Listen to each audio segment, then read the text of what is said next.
La advertencia nunca fue clara para ellos, pero el infierno rara vez anuncia su llegada. Hay formas de sufrimiento que ningún soldado olvida, y una de las más crueles comienza en algo tan simple como el agua atrapada dentro de unas botas. No es el dolor inmediato, sino la certeza. Seguir caminando sabiendo que tus pies no volverán a secarse en horas, quizá en días. La piel se reblandece, se agrieta, se infecta. Cada paso es un recordatorio de que el cuerpo humano no fue hecho para resistir eternamente. Ese tipo de miseria no entiende de idiomas ni banderas. La han vivido guerreros de todas las épocas. Décadas antes, hombres armados avanzaban por selvas densas y pantanosas del sudeste asiático, empapados hasta los huesos.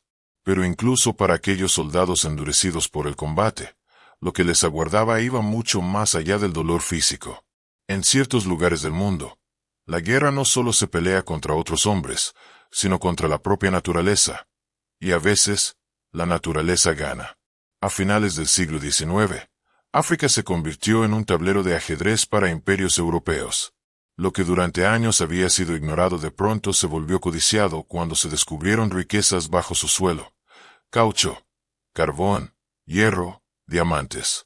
En pocas décadas, casi todo el continente fue dividido sin preguntar a quienes ya vivían ahí.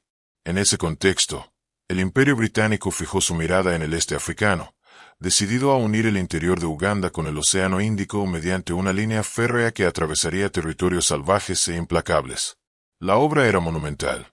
Para lograrlo, miles de trabajadores fueron trasladados desde la India, hombres acostumbrados al calor pero no a la brutalidad del paisaje africano. El sol castigaba sin piedad, las enfermedades se llevaban a muchos antes de que pudieran ver el amanecer siguiente, y aún así, los rieles seguían avanzando lentamente hacia el interior. En 1898, la construcción llegó a las orillas del río Tsavo, una zona inhóspita, dominada por matorrales espinosos y vida salvaje. Para continuar, era necesario levantar un puente. Supervisando esa tarea llegó un joven oficial británico, John Henry Patterson, un hombre formado en la disciplina militar y curtido en la caza desde su juventud en Irlanda. No era ajeno al peligro. Había rastreado tigres en la India y conocía el lenguaje silencioso de los depredadores. Pero África no se parece a ningún otro lugar. La primera noche en el campamento fue tranquila, hasta que no lo fue. Un grito desgarrador atravesó la oscuridad. Luego otro. Y después, el caos. Hombres saliendo de sus tiendas, voces en pánico. El sonido de algo pesado arrastrándose hacia la espesura. Para cuando Patterson logró entender lo ocurrido, ya era demasiado tarde. Un trabajador había sido arrancado de su cama por una fuerza brutal y desaparecido entre los arbustos. A la mañana siguiente, encontraron lo que quedaba de él. Los ataques no debían suceder. La región estaba llena de presas naturales para los leones. Sin embargo, la bestia regresó. Y luego otra vez. Y otra más. Pronto quedó claro que no era un solo animal. Eran dos. Dos leones enormes, sin melena, que parecían ignorar cualquier barrera humana. Las noches se volvieron un suplicio. El sueño era imposible. Cada crujido del viento, cada sombra, se transformaba en una amenaza. Los hombres dormían vestidos, con el corazón acelerado, sabiendo que en cualquier momento podían ser arrastrados fuera de sus tiendas. Las fogatas no los detenían. Las cercas improvisadas de espinas eran saltadas como si no existieran. El terror se propagó más rápido que la obra. Los trabajadores comenzaron a huir. Algunos afirmaban que los leones no eran animales comunes, sino espíritus malignos. Otros decían que la llegada de Patterson había traído la maldición. La ira empezó a dirigirse no solo contra los depredadores, sino contra el hombre que debía protegerlos. La construcción se detuvo. El imperio exigía resultados, pero nadie estaba dispuesto a morir devorado para cumplir un plazo. No había alternativa. Patterson tomó su rifle. Se organizaron guardias nocturnas, plataformas elevadas entre los árboles, carnadas vivas, silencio absoluto. Durante días, nada. Luego, una sombra. Un movimiento entre la hierba alta. Un disparo rompió la noche y el animal huyó herido, pero no derrotado. Al contrario, algo cambió. El león comenzó a acechar al cazador. Ya no le interesaban las presas fáciles. Ignoraba los cebos. Se acercaba directamente a donde Patterson vigilaba. Como si entendiera. Como si recordara. Cuando finalmente apareció de nuevo, avanzó con una determinación escalofriante. El disparo fue certero. El cuerpo cayó sin vida antes de tocar el suelo. A la mañana siguiente, 8 hombres necesitaron toda su fuerza para transportar al animal. Era enorme, antiguo, poderoso, pero aún quedaba el otro.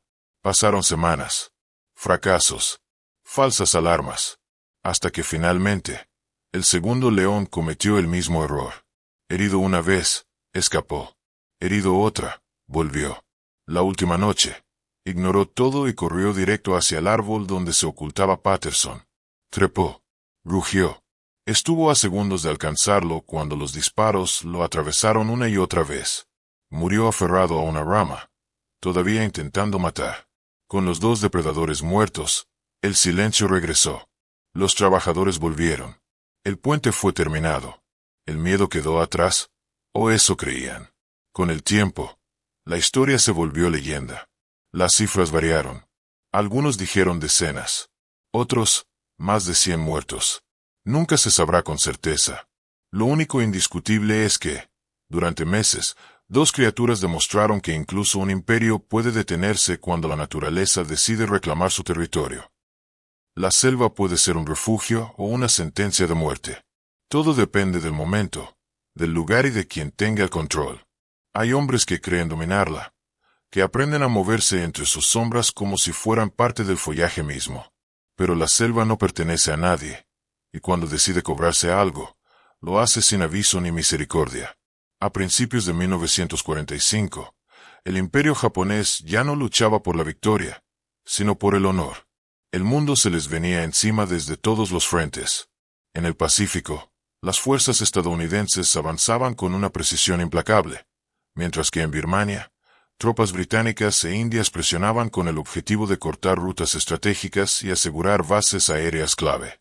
Frente a la costa birmana se encontraba la isla de Ramree, una enorme masa de tierra cubierta por manglares, pantanos salobres y selva espesa. Desde el aire parecía inhóspita, pero su ubicación la convertía en una joya militar. Quien controlara Ramree tendría una puerta abierta para dominar la región. La isla estaba defendida por casi 1000 soldados japoneses atrincherados, hombres entrenados para resistir hasta el final. Fortificaron las playas, esperaron el desembarco donde creían que llegaría el enemigo y se prepararon para morir luchando. Pero la guerra rara vez respeta los planes. El ataque aliado comenzó con una maniobra inesperada. Las tropas británicas desembarcaron lejos de las posiciones previstas, avanzando con mínima resistencia inicial. El bombardeo aéreo y el empuje terrestre rompieron las líneas japonesas más rápido de lo anticipado. A pesar de su ferocidad habitual, los defensores se vieron superados. Replegarse no era rendirse. Para ellos, era sobrevivir para seguir luchando. Casi 900 soldados se internaron en el corazón de la isla, huyendo hacia los pantanos de manglar que cubrían enormes extensiones de terreno. Su plan era simple y desesperado: cruzar el infierno verde y escapar hacia el otro lado de Ramree. Lo que no sabían era que estaban entrando en el territorio de algo mucho peor que cualquier ejército humano. Los británicos lo siguieron solo hasta cierto punto. Los pantanos eran traicioneros, el suelo blando, el agua turbia y plagada de vida. Decidieron rodear la zona, cortar las salidas y usar altavoces para exigir la rendición. Durante días, las voces resonaron sobre el lodo y las raíces retorcidas. No hubo respuesta. Para los japoneses, rendirse era una deshonra peor que la muerte. Permanecieron ocultos, debilitándose lentamente, con fiebre, heridas infectadas y raciones casi inexistentes. El aire era pesado, zumbaba de insectos, y el agua les llegaba hasta la cintura en muchos tramos. Caminar era una tortura. Detenerse, un riesgo mortal. La noche del 19 de febrero cayó sin luna. Los soldados británicos apostados en el perímetro comenzaron a escuchar sonidos extraños provenientes del pantano.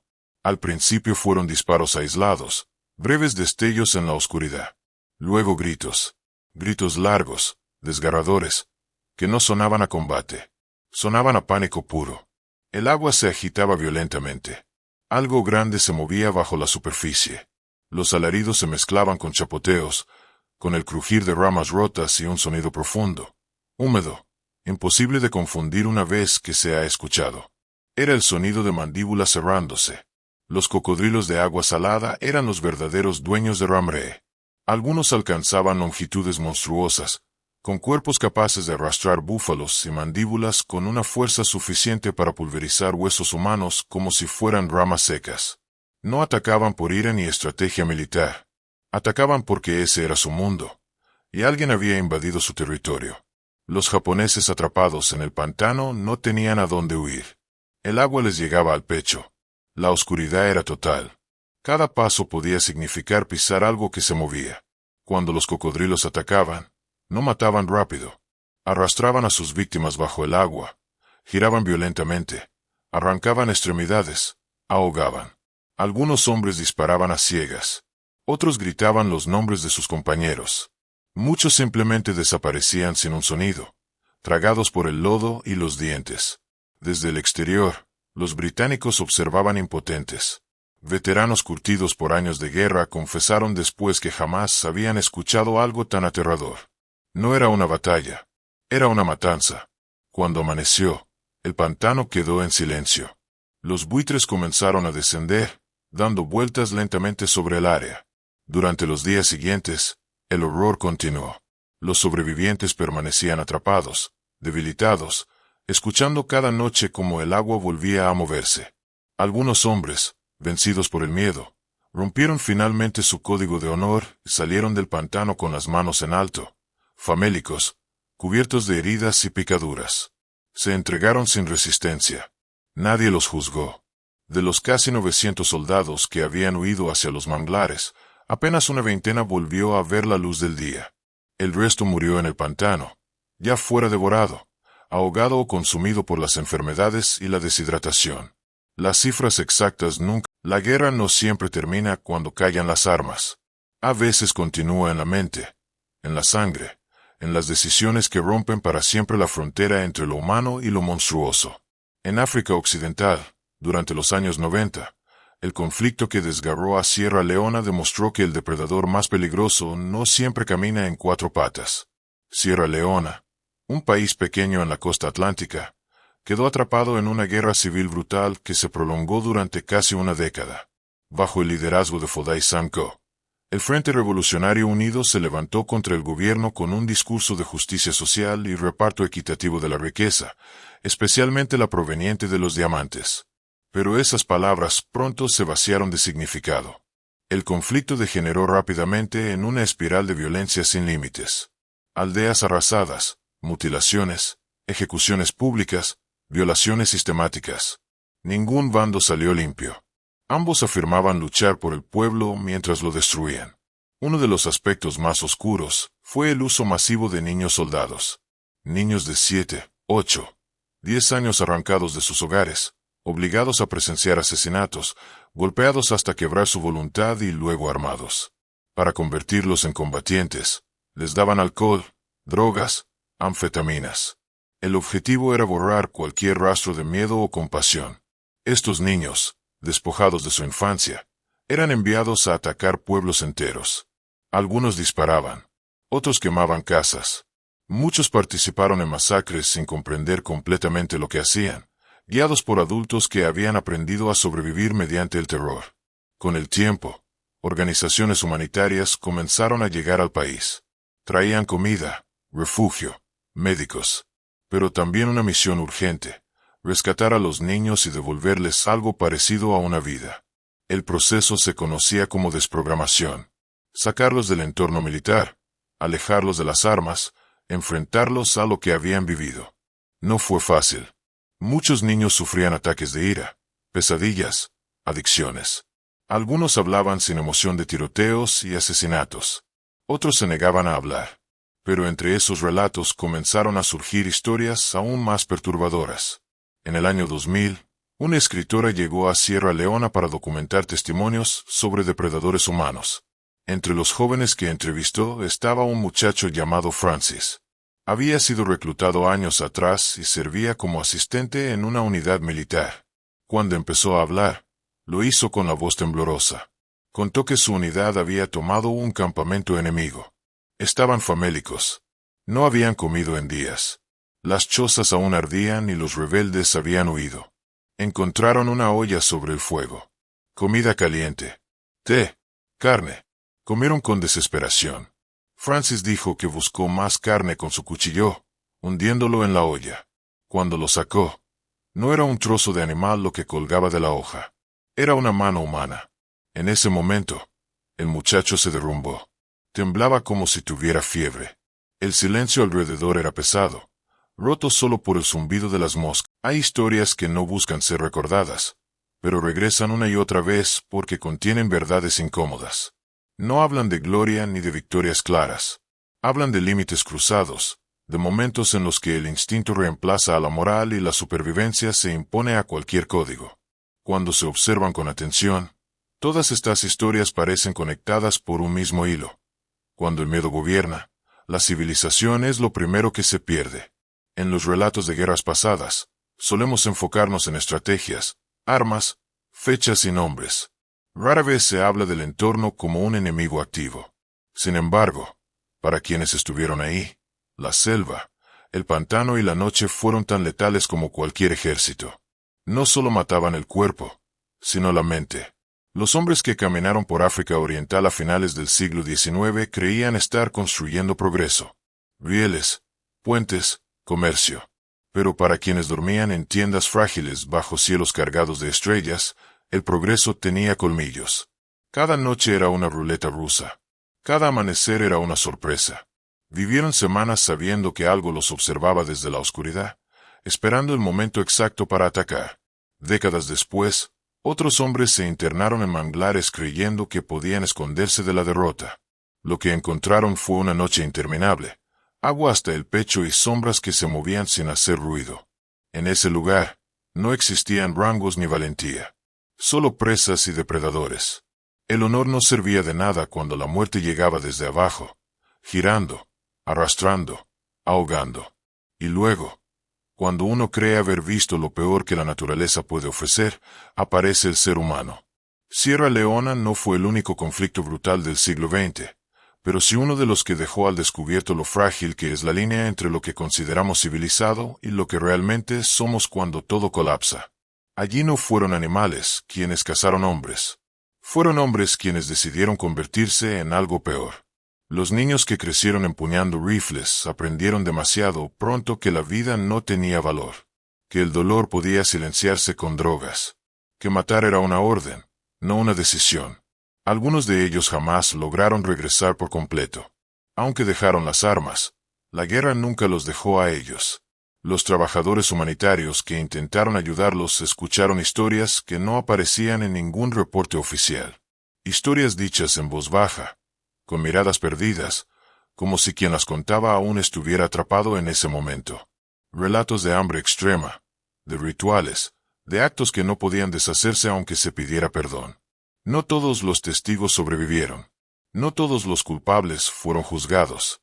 La mayoría de las víctimas jamás tuvieron nombre en un archivo. A lo largo del tiempo, estas historias se transformaron en libros, documentales, películas.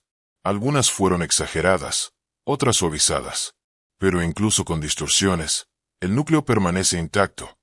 Cuando los sistemas se rompen, cuando no hay consecuencias inmediatas, el ser humano puede justificar casi cualquier cosa. Los leones de Tsavo terminaron exhibidos en un museo, inmóviles, reducidos a piezas de historia natural.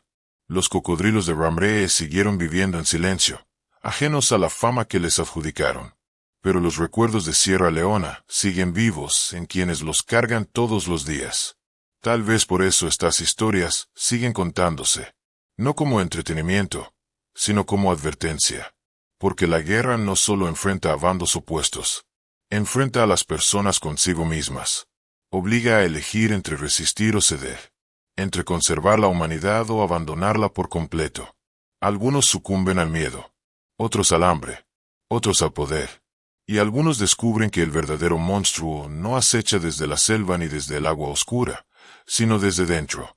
Cuando todo se reduce a sobrevivir, cuando la ley desaparece y la noche se extiende sin promesa de amanecer, la pregunta ya no es quién ganará la guerra. La pregunta es quién quedará humano cuando termine.